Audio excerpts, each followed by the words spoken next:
You will have 40 minutes using English. Okay, now let's welcome Dr. LePage.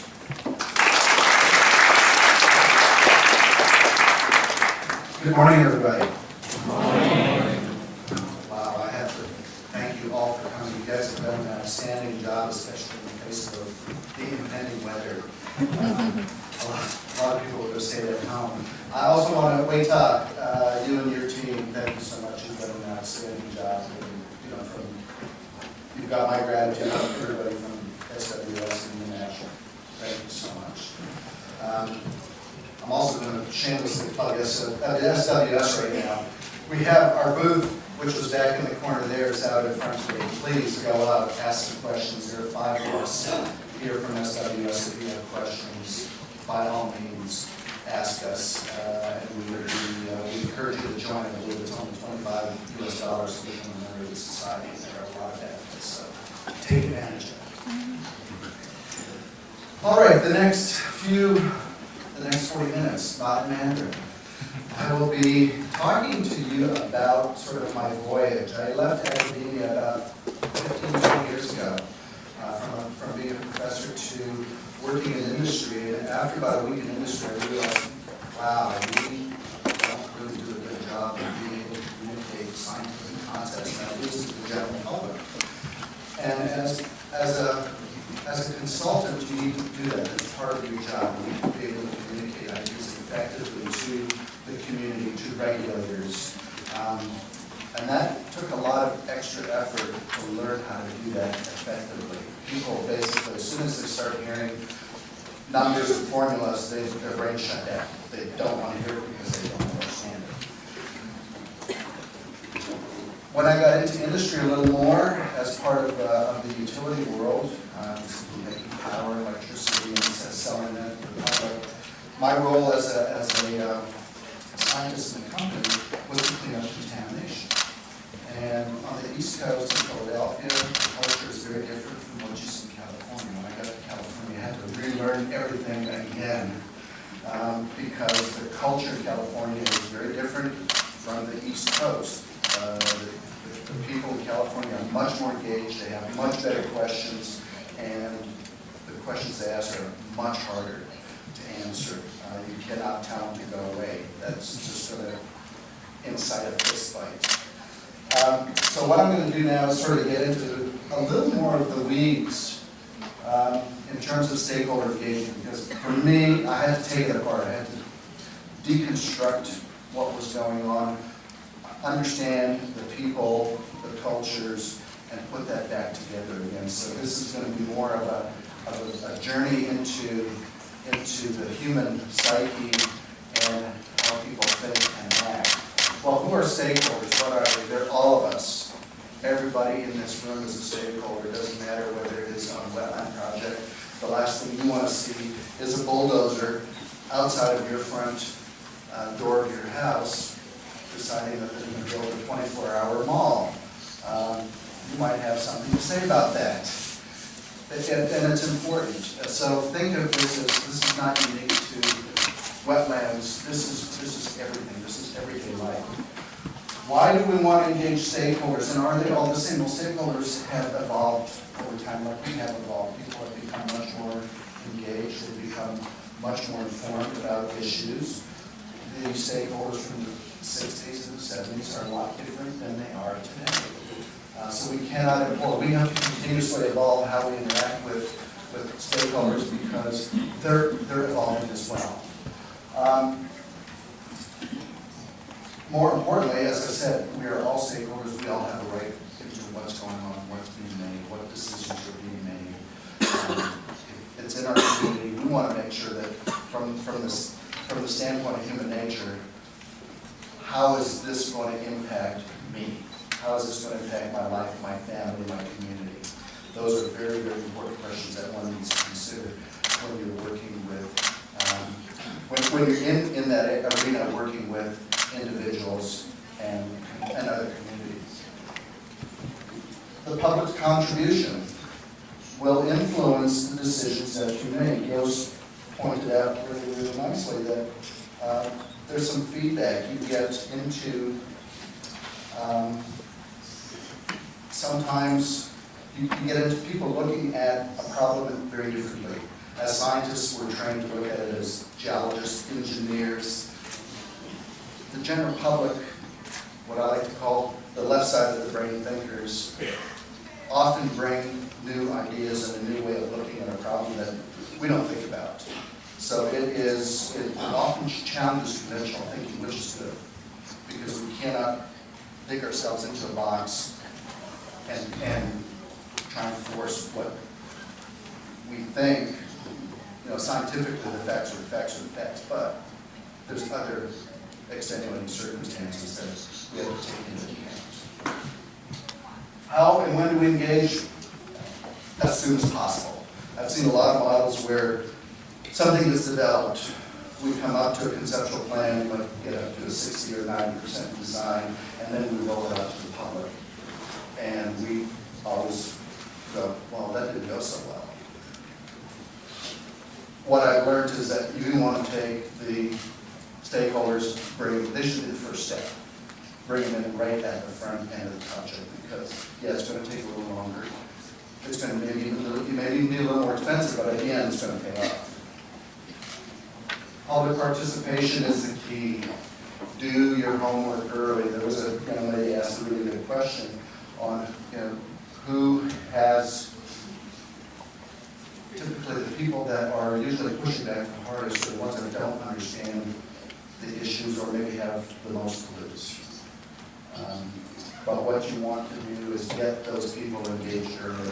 And if you're not doing your homework, you want to know if you've got a project going on in a community, you want to spend 6 months before you even approach them, maybe even a year, trying to understand how does this community work. Who are the noisy people? Who are the ones that are going to support you? What are the different factions? There's a lot of politics that go on in the community level you want to understand. Again, know your audience. This is a project that I have in a power plant in San Francisco. I have English, Chinese, Spanish, and surprisingly, Samoan. I didn't know we had a Samoan population in and around this facility, and we make work notices in all their languages. And that to me was like, wow, okay, well I need to get smarter because I know nothing about Samoan. Why involve the public? There are a lot of good examples why you want to do that. Again, you want to get engaged. You want to build that trust. The first thing are the relationships. The relationships are the most important thing, because if they don't trust you, and typically I'm used to this because I work for big business, I work for a big company. Everybody has a light bill and a power bill and a gas bill. Everybody hates their bill, so everybody hates the gas company. So we've got a big target painted on our forehead because people just don't like us and they don't trust us because we're happen to be really handy and be slapped around. You've got to get in front of them and let them, show them that you're a real person. You have a family. Yeah, I don't like how expensive power is as well as you, but it is what it is. You have to get past that. What it'll do is once you've gotten that relationship built with the community, they will trust you. They will become an ally or an advocate for you. And I'm going to talk a little bit about a project that we're doing, and that is very, very important. It's very powerful, especially if you are trying to work with a regulatory agency that might be a little hard to deal with, or you might have some opponents. If you've got the town or the community behind you, that is a very powerful statement.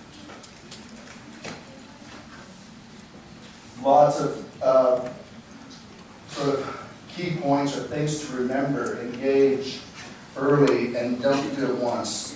Do it a lot. I have a team of communication and stakeholder experts on all of my projects. As a program manager, I have about 20 to 30 projects that are going on at any given time. I use the resources of 3 companies to help me make sure that I'm getting the message in front of people. That to me is huge. In order to get my work done, I need to make sure that I've got no issues coming up from the public. So I utilize, I think there was another question that was asked in terms of mediators. I never mediate, I'm not good at it. So we always suggest an independent third-party mediator, somebody who's neutral, somebody who's Switzerland, who can go into the room and gain control by asking the right questions. And there are people, there are companies that do that for you. So by all means, don't dismiss that as an option. Most importantly, manage the expectations.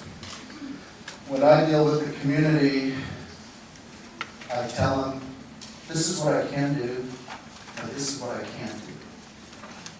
You might want me to do all of these things for you, but at the end, it's unrealistic. It's going to be very expensive, and because I work for a utility, the money comes from the public.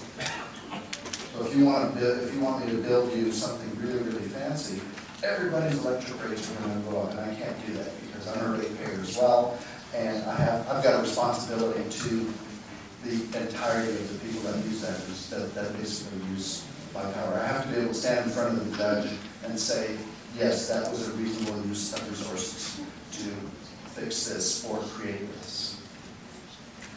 Do always what you say you're going to do all the time. So that takes, again, more homework. You've got to know the issues, you've got to know the problems, so that when you make promises, you've got to keep those promises as part of that trust issue again. Establish long-term relationships. Just don't go in and out once. And that's where the resources of a professional company, communications company, they can go in, they can send junior people in, work the meetings, work the town meetings, know what is going on in the community at all times, and again, be prepared to just go at any time. If somebody has a question, answer it. Probably the last point, listen, listen, listen. People want to be heard. That is so true. And if people hear you and listen for understanding, make sure that you understand what they're asking for. This is just a list. I send my team out, I find out, okay, what's this town, what's the makeup of the town, what's the cultures, the dynamics, who's in and around the site that we're working on. And that's a short list of some of the folks and agencies or community groups that we engage. So we don't stop at anything, because really the dynamics of the community is like a living organism. Each one is different, and the better you understand the community, the more success you're going to have. Different techniques. Again, this is just kind of a little bit of a list. Inform, consult, basically, and this is where you want to bring them in. You want to bring them in. Here's what we're doing. This is how we're going to do it, but keep it broad enough, open-ended enough, so that when people start contributing, you go, okay, well, that's a great idea. Let's talk about that. Let's work with that. And that's where the consulting part is. You're taking their ideas and you're feeding it into the design, and you may come up with 2 or 3 scenarios that you're never going to get right on the first time. You got to think this is a series of meetings. Work it so that it forces you to go back on multiple occasions to work with the community, because you're going to the longer you work with them, the tighter the project is going to be, and the fewer exposure points you're going to have. But they're going to feel as if and not only feel, but they're going to know they were part of the process. Collaborate again. We work a lot with the community, but sometimes the local politicians. Sometimes you can put a spin on something if you're building a wetland or you're building some sort of a resource, and you can get the buy-in from the mayor, the county, somebody in the elected office at the county level or at the state level, and they provide the support for this. This This is good. We want that. Empower them. Make sure that if people have a change of heart or change of mind, you can go back and revise. Nothing is, until it's in the ground and built, you can change things. But again, that's where you don't want to change it too much because changes in the design, changes in this, that all costs money. So you've got to be willing to say, all right, no, that's too big of a change. We're not going to do that. It's going to cost this amount of money. Information and perception. So here's where we're going to start getting into a little bit of the psychology of the human psyche. People have a perception of an event, and that's their reality. And it's based on their life experience. They have information, and the information that they get is based on who they trust. If they get it from the television, it's just information. But if it's in a community and they get it from the nosy neighbor versus somebody else that they trust, the level of confidence you put in the information is going to be based on the relationships that you have. And we often make the mistake of saying people are all the same. People's perceptions of certain things vary from person to person to person. And here's just a good example for, a toxicologist. For them, risk is dose times toxicity. An engineer, it's the probability of occurrence biases vary. For the public, it's the hazard, what the perceived hazard is, and what we call outrage. And that's the part that we need to kind of get our arms around, because that's the part that people react with. That's the emotional part. So outrage. I don't know if any of you have been at a meeting where you've had things thrown at you or people hurling, yelling at you, screaming at you. That's, in my world, that's normal. I consider that normal. You have to be able to just accept it. They're not singling you out. They're basically angry. They're lashing out at the company. And that's okay. Don't take it personally. Don't ever take it personally. You have to be able to let it flow, accept that what they're doing is real. It's real in their world because they're acting the way they are acting. Let them vent, but listen. They're gonna have some keywords that they're gonna be using, and you're typically going to be able to calm them down. Sometimes it's like a hysterical child that has gotten really scared. And anybody who's had children, it's kind of okay. Well, I'm going to get through this. Calm down, slow down, listen. Empathy. I'm going to use that word a lot. Be empathetic, because that makes all the difference. I've got people that live in communities that they call up because they're alone, they've got no family, and calling us is human contact. We'll respond to them, we'll talk to them. So it's unfortunately it's sad, but we have a lot of people that are like that. We deal with it. It's part of doing business. But sitting down and listening to them is important. That's what they want. All right, trust. Probably one of the biggest universal things. This is based on American data.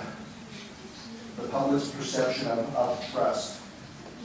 Firefighters are the most highly trusted group of folks in sort of the by trade or by job. And I expect it's probably universal, but lawyers are at the bottom. They're the least trusted. And where we are, we're sort of we're in the upper third, but we're not at the top. People don't listen to professors and educators a lot. This kind of, and it's probably because we talk all outside of the jargon and don't understand. I think the only two that I know that exceed firefighters are if you're a woman firefighter, you're at the top of the list. And I think the only thing that exceeds a woman firefighter is a pregnant woman in terms of the trust. Now, I got to think that that's probably almost universal again across cultures. So what I'm saying here, never send a lawyer or industry people into a meeting, and that feeds into the idea of the facilitator. You don't want one of these people facilitating your meeting because it's going to go south in about 30 seconds. You're going to want to probably find maybe a local citizen. Now the other thing too is there's a lot of human dynamics here. If you, as a professor, dismiss or say something negative about somebody higher than you in the sort of the pecking order, your ranking is going to drop. People are going to say, oh, God, what a jerk. If somebody from above you says something nice about you, like, oh yeah, that guy knows his stuff, or that person knows their stuff, your ranking goes up. So there's a lot of give and take in this. This is not fixed. So that basically goes down to the credibility. And again, that's building that trust. Okay, here's the thing about trust that sort of feeds in. If somebody takes 30 seconds for somebody when you meet somebody, they're going to know within 30 seconds whether they trust you or not. And that's based on 15 to 20% is based on honesty and openness, dedication and commitment. Sorry for everybody who works all those long hours in the lab, but it's not worth squat. Similarly, the technical expertise, 15 to 20%. What's the biggest? Empathy. Being able to put yourself in other people's shoes. That is a very, very powerful skill. And I say it's a skill because up until a few years ago, it was only a word in my vocabulary. It takes a lot of effort to become empathetic and sort of get to that place where you can start to understand and deal with other people. Get your story out there. Advertising is good. And this is where the community comes in. Once you've got your relationships built with the community, you can there's all sorts of things that you can do to bring that message. Probably the biggest thing are volunteers. Engage in diverse stakeholders. That's sometimes where your trust is low. That's why you want to know your audience. And it varies from city to city. I've got some places where in the Central Valley of California, there are some messages I would never message in that manner because they're Latino community. If I'm on the peninsula, it's a very different clientele. It's predominantly white, rich, affluent. I'm going to hit them with a different message. If I'm in the black community, again, very different from all three, so know your audience, target your audience. Work with the schools. A lot of these cultures are smaller, so work with them. They can always use the help. One of our policies is that when we work a project in some cities, we try and get 30 to 40% of the people that work on our remediation projects are local. We call them the diverse hires. People from the community that we are hiring to work on jobs. We try and put as much money back into the community as we can, rather than a business that's going to take it to Chicago or New York. It's like spend the money locally. That's big. And if we can train some folks and further them along in their careers, that's even better. So some of the ideas that we want to sort of start to solidify: identify your stakeholders. What do they value? What's important to them? What are their perceptions? What are their concerns? That's probably the biggest thing. A lot of times the community's falling apart, or this, or there's drugs, or there's this and that. You got to understand that before you start your project. Know what you're communicating, and again, from the standpoint of the communications, keep it simple. I like to use my measure or metric of how complicated it is. I will always run the message through my head and go, would my mother understand this? And if I go, no, it means I've got too much jargon, too many technical terms in here. If I go, yeah, my mother will get this, then I've got it. It's right. It's the sweet spot for messaging. Understand the importance of the trust and credibility. That's your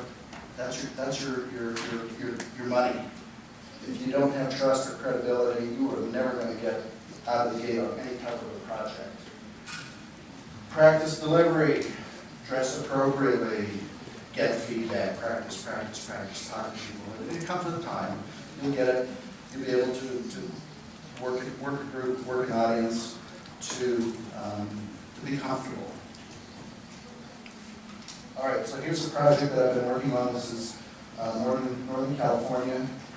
This is, just to give you scale, this is a low-income community. This is my sludge pond. It's a 73-acre wastewater treatment pond that we purchased purposefully years ago.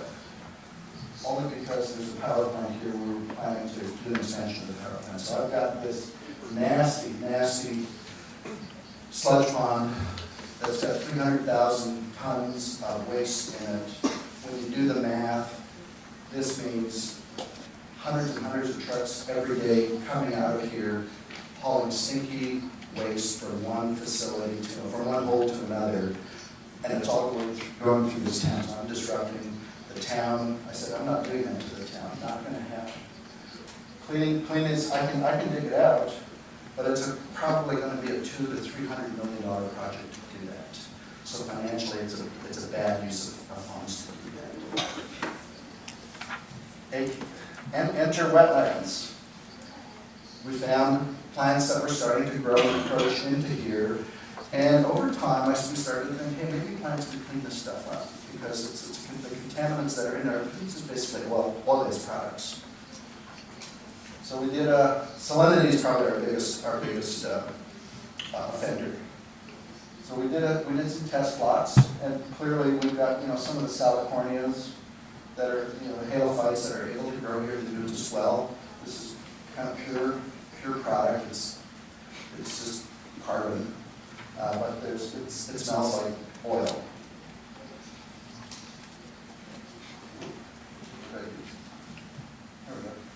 This is after 2 months.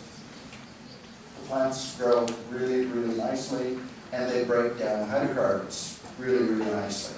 Now, how do I message that to the community? Would I give them, would I give them this? I can look at this and go, okay, yeah, I understand this. This is really, really easy. If I gave that to my mother, she would, what the heck is that? I don't understand. I don't get that. It's not even English. We distill it, we translate it, we break it down. This is what it means in very, very simple words. It just means that we've got some soil that has some oil contamination in it. We're going to use the plants to clean it up. And we build these fact sheets that we send out, we mail out, and hand deliver to the community so that they know at every step what we're doing. The community benefits. Using this strategy, we say, look, we're not going to do it this way because we've got health concerns. We're going to clean up a wetland. We're going to turn that wetland back into something productive, put it back into the ecosystem. This is a low-income, high-unemployment area. If we can hire locals, give them jobs, that's a huge win for us. Engagement strategy, again, get in front of the people, get part of the community, know what's important to them, and give it to them, because it is, from the standpoint of the dollars, it's money well invested, because we can go to this community and they will support us. If somebody ever gives us, yells at us, they'll say, don't yell at those guys, they're good, they're doing some good in this community. Stop it. And that's what we want. They're our advocates. Community outreach. We spend a lot of time working with the community. We've developed a wetland program that we brought to the middle schools, to the little kids. This is 3 years we've been doing this, and we're starting this on the 4th year. It's become really, really a good program that the kids actually like. These kids are smart, and they're disadvantaged, but they get it. Developing win-win solutions. So again, looking at the whole strategy. What we do is we look at, okay, what's the best scenario that what's the best outcome that can happen to us? We work it out. We do our homework. What's the best outcome for the community? We talk to the community. We don't presume or assume that they, if we do this for them, they're gonna be happy. We ask them, what's gonna make you happy? So I guess from my standpoint, the stakeholder engagement has to be, it is no longer an element of a project. It has to be a strategic level need that comes in at the very, very front end of a project. Be prepared to compromise. If you know your audience, if you know what you're going in, you know what you can do, what you can't do, you can work with that, because if they're not, you want to give them everything that you possibly can, but you've got to know where that line is. And sometimes your final design or your vision might not be what you thought it was going to be, but it's the community, it's their backyard. So be prepared to compromise. Everybody who's married knows that. Know your audience, tailor your message to that audience. So that